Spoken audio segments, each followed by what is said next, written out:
you have 19 countries that have now applied to join what is known as BRICS. So Brazil, Russia, India, China, and South Africa, which is the economic powerhouse of the future, right? As some people like to say, and it certainly is. If you look at the proposed BRICS expansion, I mean, this is just about 10 or 11 countries, but you can see that everybody is interested in this now, right? So Brazil, Argentina, they're talking about doing about adopting a non-dollar or common currency for trade. Okay, so that's yet to be determined whether it's going to be something new. Although they've talked about making a new one as opposed to using their own. Kazakhstan, Iran, Saudi Arabia, Egypt, Algeria, many of these countries that are what you'd call global south, right? Or what was in the old days they said third world. They want to join BRICS because these are really the countries that have shown themselves to be the strongest economically. And when you look at the ripple effects of the Ukraine war, what has happened is that you've had not only increased interest in becoming a BRICS or BRICS Plus member, but of course increased interest in the Shanghai Cooperation Organization, in joining the alternatives to SWIFT, right? So the Chinese and Russians have their own alternative to SWIFT, which is the financial messaging system. Pepe Escobar, he wrote a very good piece here, so I thought we'd go into it together and kind of look at why are so many countries all of a sudden in the span of 1 year so interested in joining BRICS or BRICS Plus as it's referred to upon expansion, okay? So here are the numbers. In 2001, the dollar share of global reserves was 73%, okay? So the number of the share of all global reserves was 73% denominated in US dollars, okay? In 2021, that went from 73% to 55%, and in 2022, it dipped to 47%, okay? So now it's less than half. You can still say that the US dollar is without a doubt the world's de facto, reserve currency. It still is. But you can see that going from 73% a couple of decades ago to now less than half, it's quite a decrease. So the key takeaway for Pepe says is that in the last year, the dollar share slid 10 times faster than the average in the past 2 decades. Now it is no longer far-fetched to project a global dollar share of only 30% by the end of 2024, which coincides with the next presidential election in the US. The defining moment, the actual trigger leading to the fall of the hegemon, as Pepe calls it, was in February 2022, when over $300 billion in Russian foreign reserves were frozen by the collective West, and every other country on the planet began fearing for their own dollar stores abroad. So you guys know what Pepe is referring to. He's talking about when the war in Ukraine began, and what the West did to punish the Russians is, because you have to keep in mind the Russians, they had about 600 billion plus in reserves, and half of that was situated outside of Russia, right? Now you have some people who say, well, how could you? That's so stupid. Why would you trust them with your money and so on and so on? Yeah, but if you need to move money around and participate in that global system, that's how it was. I guess maybe now it's very easy to look back on the Russians and say they were naive, but that's how it is. And the point here is that half of that was frozen by these sanctions. Okay, so they took away half of that, 300 billion, and You've had asset forfeiture and seizure before, but never on a scale like this. Never on a scale like this, and to another country like Russia. Okay, when maybe the rest of the planet, we're all stupid, and what we should have done to punish Britain and North America, and well, yeah, it was a coalition of the willing. Maybe the people who invaded Iraq, we should have just frozen all of their assets and behaved like this? I don't know. You tell me. But I mean, my point here is that this is unprecedented. You know, it's obscene. $300 billion. So he's saying that this scared everybody off. This scared everybody away and put them off of the dollar. Because if keeping your money in dollars gets you this kind of treatment whenever you quote unquote misbehave in their eyes, right? Then what's the point of keeping it in dollars? It's risk instead of an asset. So Pepe writes that over 70% of trade deals between Russia and China now use either the ruble or the yuan, according to the Russian finance minister. Russia and India are trading oil in rupees, right? So that's a big point that when it happened, I raised with you guys. And less than 4 weeks ago, Banco Bocom BBM, which is a bank in Latin America, became the first one to sign up as a direct participant of CIPS. So that's basically the Chinese alternative to SWIFT, which I mentioned earlier, the cross-border interbank payment system. So another example of people abandoning the dollar is Total, which is the French energy company, and China's Sinopec, trading their first liquefied natural gas in renminbi instead of euros or dollars, right? The deal between Russia and Bangladesh for the construction of the Raipur nuclear plant will also bypass the dollar. So he cites all of these examples, right? He says now that trade between Russia and Bolivia, can also be settled in Boliviano. And that's very pertinent considering Rosatom's drive to be a crucial part of the development of lithium deposits in Bolivia. You guys remember lithium is key. It's paramount to making batteries, right? And especially with, if you're talking about Bolivia, which is not just any country that has lithium deposits. They're the largest on the planet. So yeah, this means something. Okay, this means something. Pepe continues. He says that BRICS, as it stands, is already more relevant to the global economy than the G7. The latest International Monetary Fund figures reveal that the existing 5 BRICS nations will contribute 32% to global growth compared to the G7's 29%. With Iran, Saudi Arabia, the Emirates, Turkey, Indonesia, and Mexico as possible new members, it is clear that key global South players are starting to focus on the quintessential multilateral institution capable of smashing Western hegemony.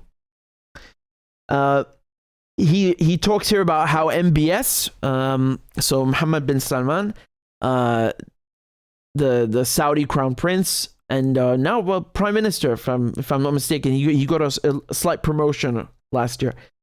He basically steered Saudi Arabia toward Eurasia's new power trio, Russia, Iran, China, and away from the United States. And remember, this is important not because Saudi Arabia has a bunch of oil, but because of that oil being traded in US dollars, which gives the dollar its, basically what is called the petrodollar.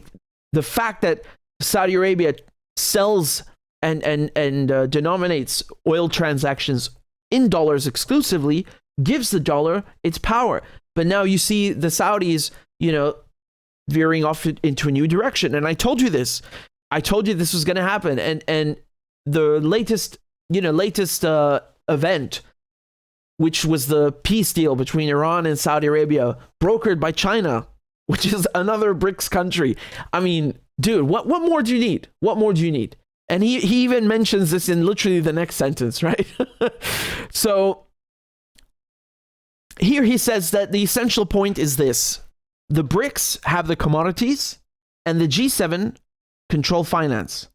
The latter can't grow commodities, but the former can create currencies, especially when their value is linked to tangibles like gold, oil, minerals, and other natural resources.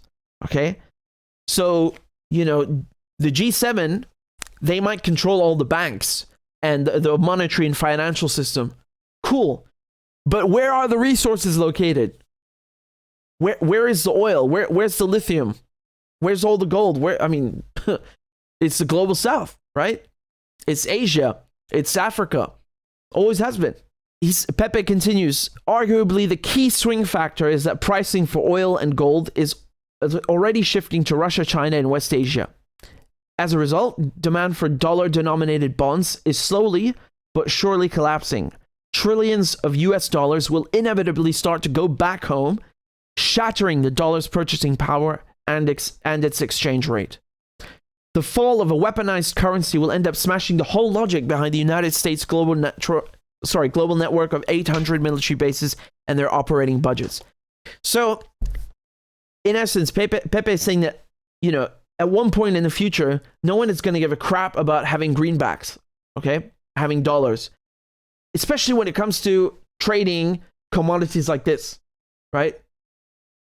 And what's going to happen is that people are going to ditch the dollars, right? And one way or another, all of these dollars are going to end up back in the United States where they came from.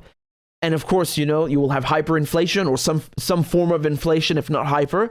And basically,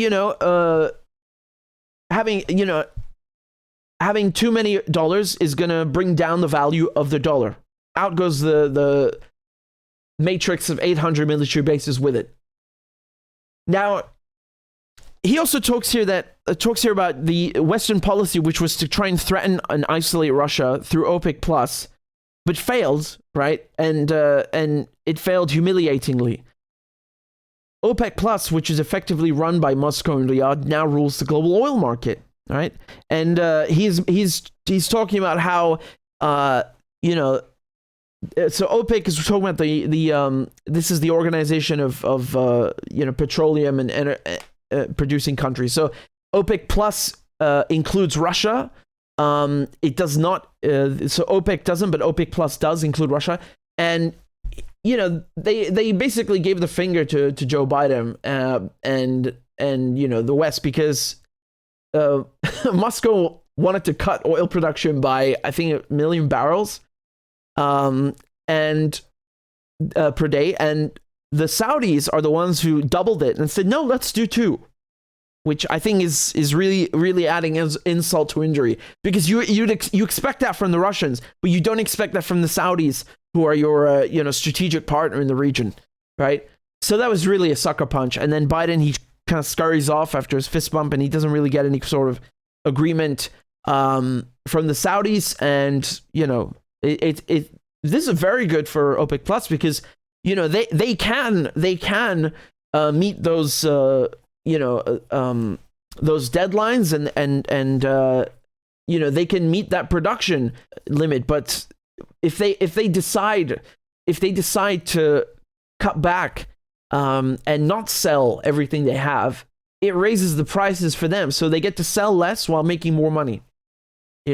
And on top of it, from the Russians' point of view, they got to stick it to Biden. So Western elites are in a panic, especially after Lula's bombshell on Chinese soil during his visit with Xi Jinping, when he called on the whole global South to replace the US dollar with their own currencies in international trade. And here, scrolling down, Pepe also talks about the petro yuan. If you have a petrodollar, why not a petro yuan, right? He concludes here that this brings us back to de-dollarization and what will replace the hegemonic reserve currency of the world.